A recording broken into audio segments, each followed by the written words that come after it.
touch higher. How we doing? We're good, we're good. Yeah, we're good. Okay. Feels like I should have done something else. G'day, Sebastian here. Used to be a video editor, now a furniture maker. Today I'm going to carry on with some of the French cleats. There's not a lot of Frenchness in here, but I've done the battery, two battery versions. I'm going to probably do another 2 today. Today I've got to be inside because unfortunately it is raining outside. Now this is bad, you know, there's not a lot of room in here. There's going to be dust flying everywhere. Safety, both eye safety, air safety, that's 2. And the third one, mouth, lung safety. Because I'm in an enclosed space, I'm going to be wearing a mask at all times and hearing protection. Because there's going to be dust flying everywhere, I'm probably going to be wearing this, and I will show you that very, very soon. The idea is to really get rid of this bench here. But before I do that, I want to put a vise on here so I can bend some hinges. So we'll take a look at that first. Car part.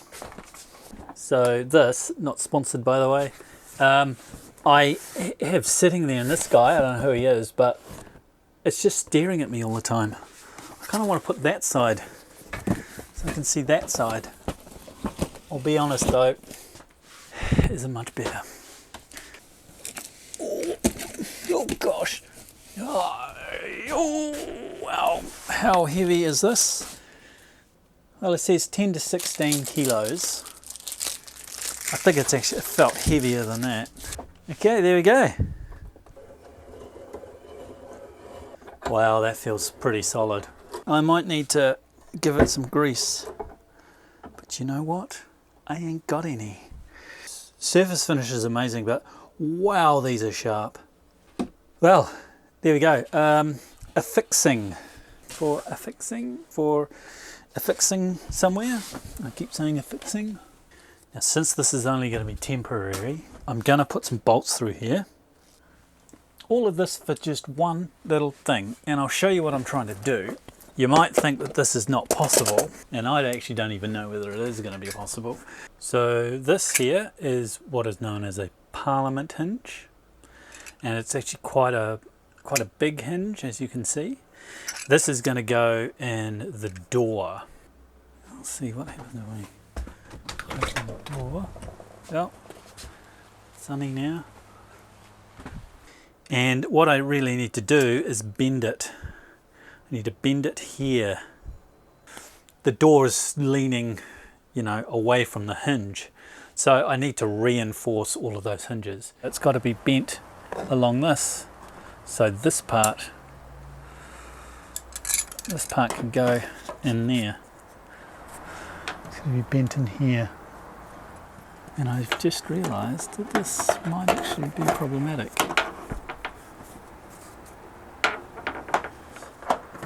It's to be on the outside, which that can't be because it's too big. Well, that was actually pretty interesting. I was playing around with how the hinge fits in the door. And unfortunately, this might actually be too wide. I was originally going to use, see how easy it was to grab something? That's kind of what I want to do in this workshop. I want to be able to grab things. Not everything. And these are, I think they're called gate hinges.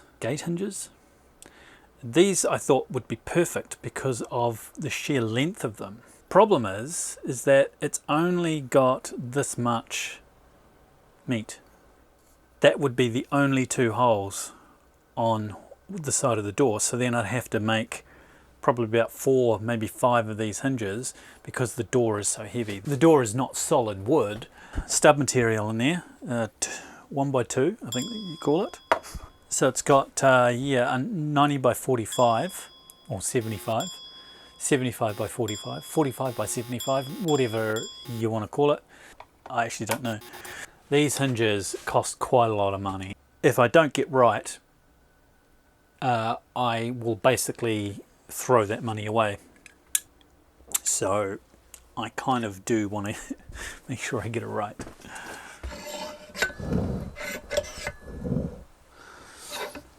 The holes fit. Oh my gosh, I'm a bit of an idiot. It is a swivel ice with a T-square. I can draw a line. We're going to use this. I don't know the names of these things. They just are what they are.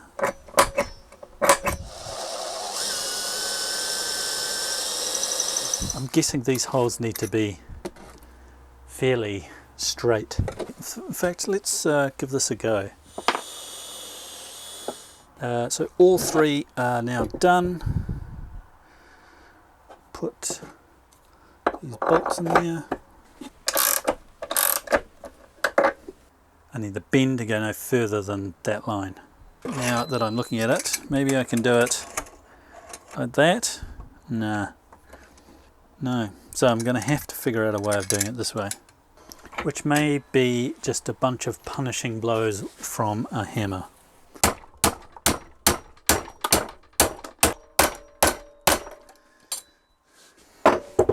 Okay, let's give that a try. Okay, so here is the situation. You can see the problem. These screws are just going to go straight into this metal. I need it to go like that. So we're going to do the next one. So that will definitely get two very small amounts. Now this one, I might actually be able to do it the other way around. Put on my bangers. So you can see how that is going to go in there. So I've got that much of the hinge that's going in the door against the wood. So overall, we've done quite well. We've got this vise installed and we managed to bend two hinges.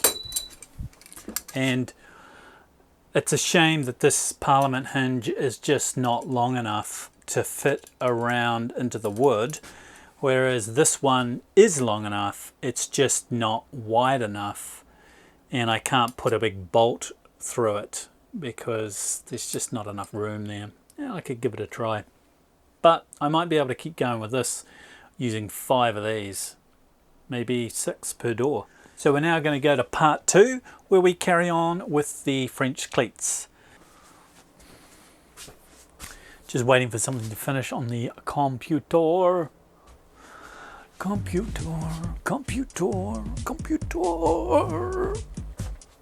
I get criticised a lot for my dancing, and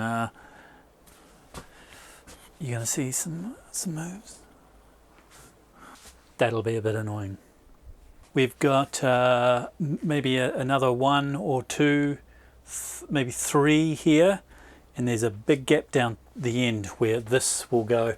I got this just a couple of days ago because I have so many screws, and I didn't really want to make something because they're just small containers. I may make something later, just not today.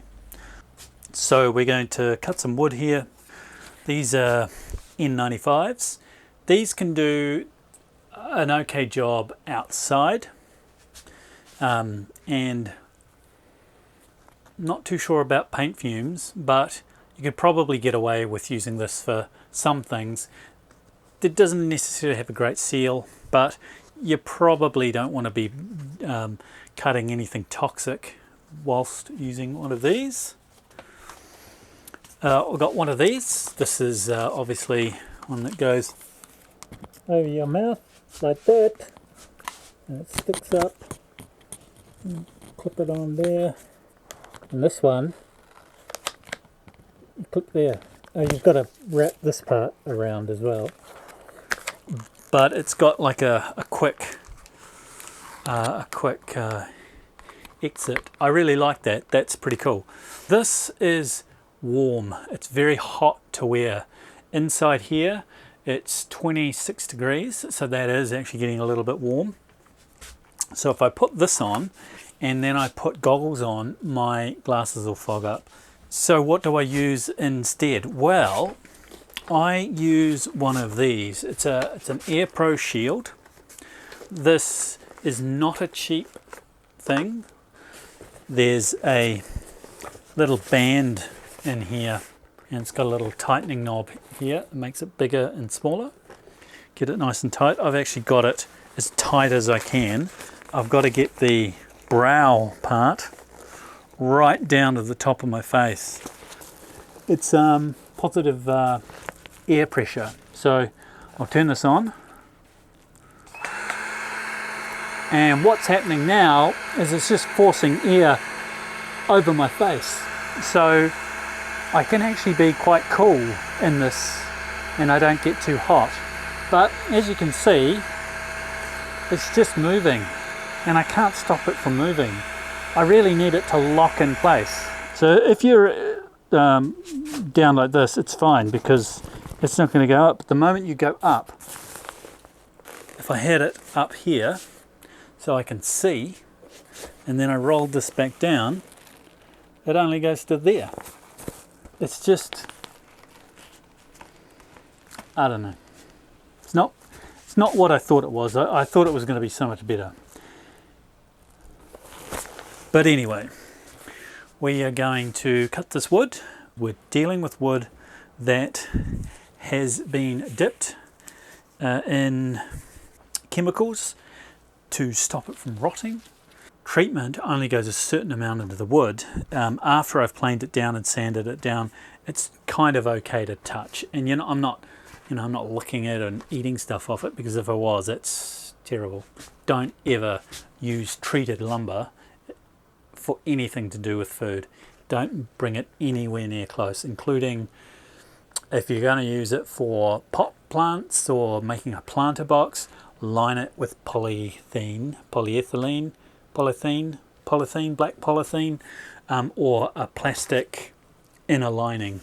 Don't let it touch the soil because it'll leach and you could grow vegetables that have a lot of chemicals in it. This stuff is actually not too bad. When I planed this wood, I wore gloves and a respirator and not necessarily this, it was actually the other one. I think the pizza idea is probably best. Yeah, I don't mind that at all. Sorry. I just have to suit up because when I eat pizza, I make some damage. Oh! See, that, why does it do this? Just stay there. Stay there, please. Okay. Enough playing around. Now, so I've got to move my glasses up because it moves. And I've got to stick my hand in there and push them up. So, yeah, not always the best. I'm really kind of doing the something before the cart before the horse here.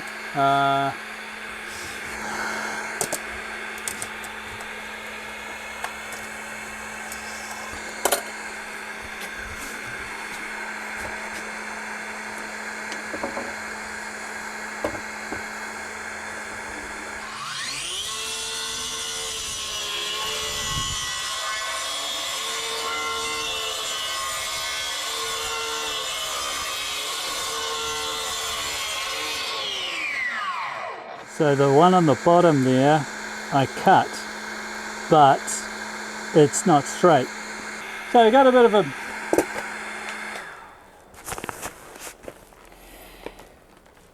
Oh God.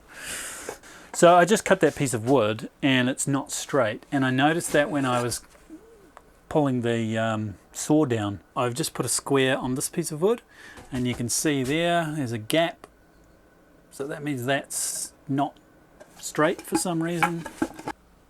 Hopefully that makes sense. So let's see if the saw is square. Oh God, so it's a little bit out. Strangely enough, this saw is not at 90 degrees.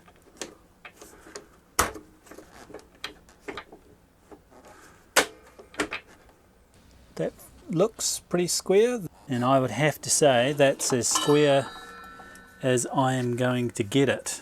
So I can either just choose to leave it there and work around it.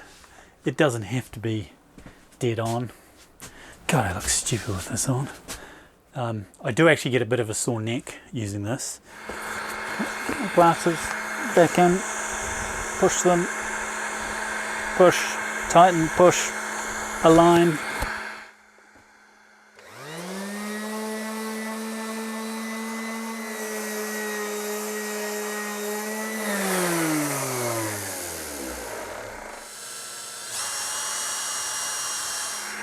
That drill bit is blunt, completely and utterly blunt.